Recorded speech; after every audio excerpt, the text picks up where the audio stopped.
So today at Karate Sensei myself is going to be trying out the Kendo Sparring or Kendo Kumite. But before we go into that, we have to learn the Kendo techniques. So first, let's learn the techniques from a Sandan and Godan Kendoka. We're starting off with kirikaeshi, a combination to the left and right continuously.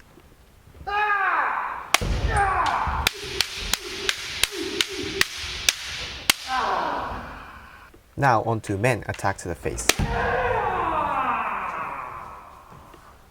Kote, attack to the hand. Kote men, hand and then face. Do, stomach. Morotezuki, a double hand stab.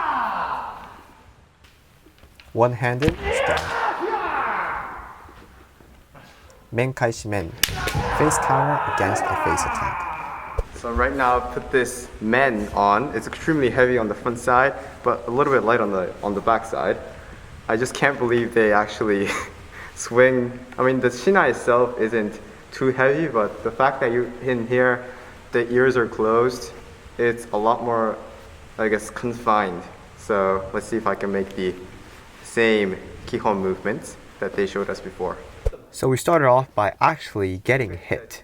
It was a completely new sensation for me, like that, getting hit from above.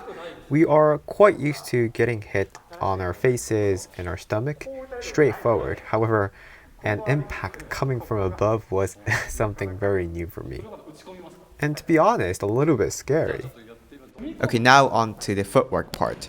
We will take an example of tsugiashi. This is the traditional way of moving forward and back. So you lead the motion with the front leg and then you step out with the back leg as well, just like he's showing us right now.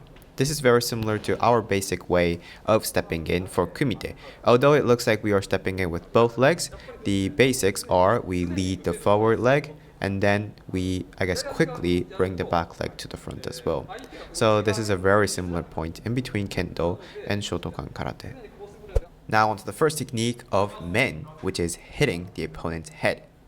So first, you step out, I think 3 times forward, take the shinai, go into this position called sonkyo, which is sitting straight down, keeping your axis straight, just like you bow forward. And then I say ya, intimidating the opponent, and then go in through the back. Let's give it a try. So this one, I have slightly hit the left side of the face, so I wasn't able to hit straight in the middle. Another advice he's giving me here is right now I'm hitting and still facing the opponent. So what they do in Kendo is they hit and then they run past it. I think there are both pros and cons for this. The pro is that the speed is tremendous here. However, the con would be that if if somebody evades the attack, it's pretty dangerous. Okay, that was my second try and that was a lot more successful. Now onto the second technique of Kote, which is hitting their hand. I'm asking him whether I should go from the left side or the right side. He mentions that the very masters, they scoop up from below. However, at first, you just swing up and then down to his wrist. Let's give it a try.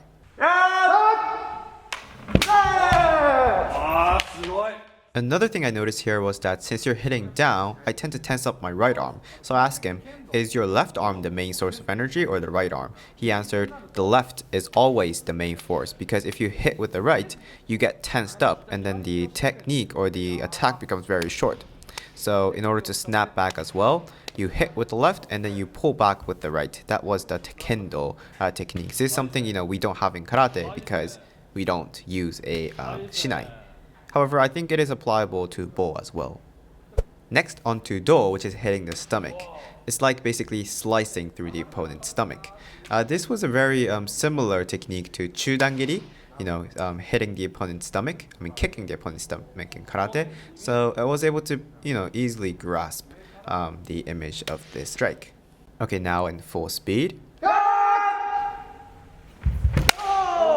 Oh, that got a little bit stuck. So what they do is they slightly sliced downwards. That was their technique that I found out later.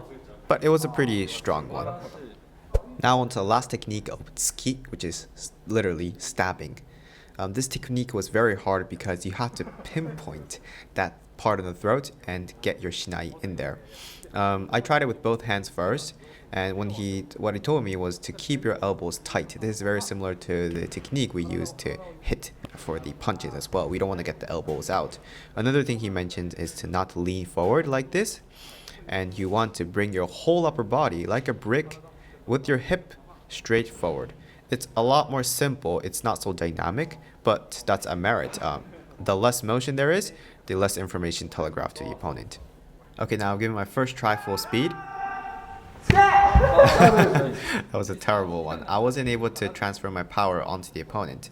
So I should keep myself simple, tight, and stab in like that. Let's give it a try one more time. Yeah, this one was a lot better. I wasn't leaning forward and the power went straight in. Now let's give it a try. Actually, doing the Kendo Sparring.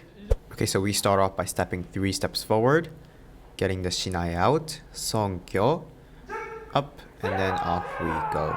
It was very scary, to be honest. And right now, as you see, I'm getting too close to the opponent.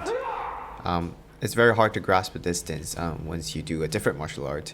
It's a lot further, yeah, the men. I'm sure the master was feeling I was too close. I was aiming for the do there, a stomach attack, and then I did a little feint, but the shinai, I still can't control it. That was a Tsuki. That Tsuki, I felt like it was very close to Kizamizuki in karate, so it was pretty fun to do. Still in, oh yeah, that Tsuki, it comes right at you like a point, so very difficult. And right now, I'm stiffing up my right arm too much, so the power is just too weak. I gotta loosen up my shoulder and hit with the left arm, which is, hard for the first time. That one was a pretty good one. I went in at the same timing. So I think the timing part isn't so bad here. Yeah, that one too. Aiuchi, right? Going in at the same time. But, I'm still not doing any effective attacks here. And yeah, his shinai controls a lot faster than me.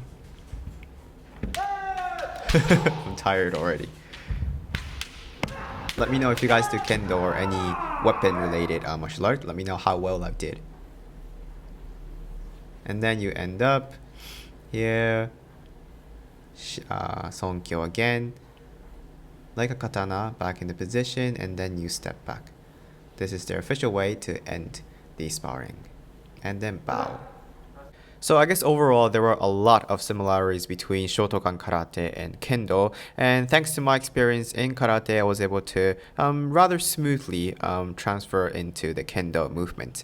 So if you'd like to learn karate from myself, please consider checking out my online group and private lessons from the link down below. I give weekly lessons, or if it's a private lesson I can adjust the short-term and the long-term lesson plan just for you. So please consider joining there, and don't forget to subscribe to my channel if you like the video, and I will see you in my future video. Bye bye.